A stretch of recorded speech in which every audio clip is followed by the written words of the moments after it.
In 1771, the MacDonald Clan left their home in Scotland and settled on some 40,000 acres of land in Moore County, North Carolina.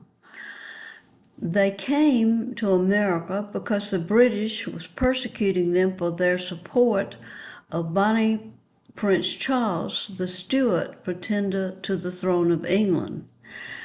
Young Hugh MacDonald kept a journal of the events that followed. In February of 1778, he wrote in his journal that on that date, his father took him to watch the Battle of Moores Creek Bridge. This was a minor battle between the North Carolina militia and the British near Wilmington, North Carolina. The battle occurred even before the American independence was declared, and so the news at Moores Creek aroused the interest of the neighborhood, and they went to watch. Well, the result was Hugh and his father were both arrested and taken as prisoners because they were Tories. But soon thereafter, he and his father were set free and were sent home. Notwithstanding this scouring at Moores Creek and the just condition of our fellow citizens, Hugh wrote in his journal, we remained unhurt, but Tories as ever. Once they went home, the father and Hugh began repairing the fences to prepare a crop for the following summer. But it was not until June of that year that news came of a company of riders that were riding toward the settlement. And Hugh wrote, "Our poor deluded people took refuge in the swamps." Then one day, Hugh wrote, as we were plowing the field, news came to my father that the light horse were in the settlement and requested that my father would conceal himself. So my father sent notice to the house of his brother-in-law and ordered me to take the horse out of the plow and turn him loose and follow him as best I could. So I went to the horse and tried to take the horse apart from the plow, and while doing so, 5 men rode up to the fence. One of them was Mr. Buey, and he asked me what I was doing here. I answered that this is where my father lives.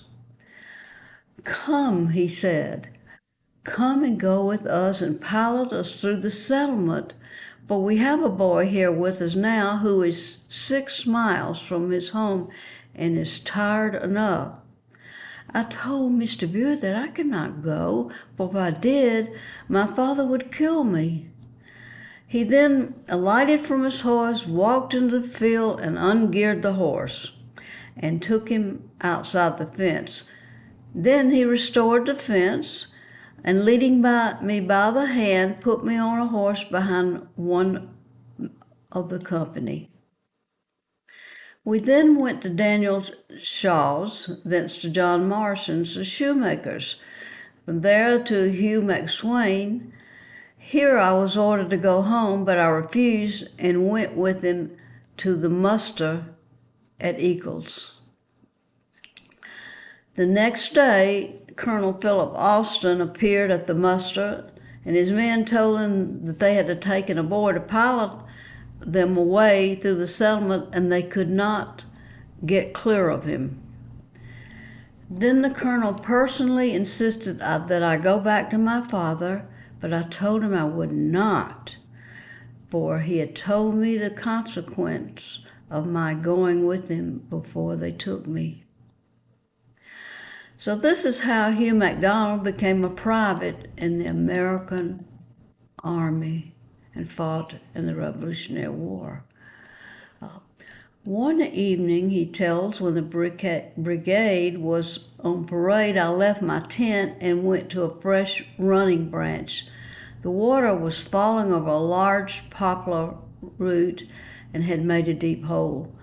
After getting in the hole, I laid my head on the root, which I believe was the sweetest bed I had ever laid. The water was so cool to my dehydrated body that I lay there until 10 o'clock the next day before someone found me. It was William Carroll and George Dudley who discovered me and exclaimed, "By God, he is burned to an otter. He is under the water." Dudley took me out of the water and carried me to the camp. When the doctor came to see me, he said the water had cooled my fever and that I had recovered. After the war, the feelings were strong against the Scottish people because they were Tories. And Hugh MacDonald was refused land grants in North Carolina for his service. That's how strong the people in North Carolina felt about the Tories. Instead, he received multiple land grants in Georgia and finally settled in Elbert County. The MacDonald Clan left to avoid the persecution of the English, and now it was time for them to go home, back to Scotland, because they had sided with England during the Revolutionary War, and if they didn't return home, they would be hanged as traitors. Hope you enjoyed this, and hope you'll visit us again. Come see us on GeorgiaPioneers.com, where we have lots of genealogies. Thank you.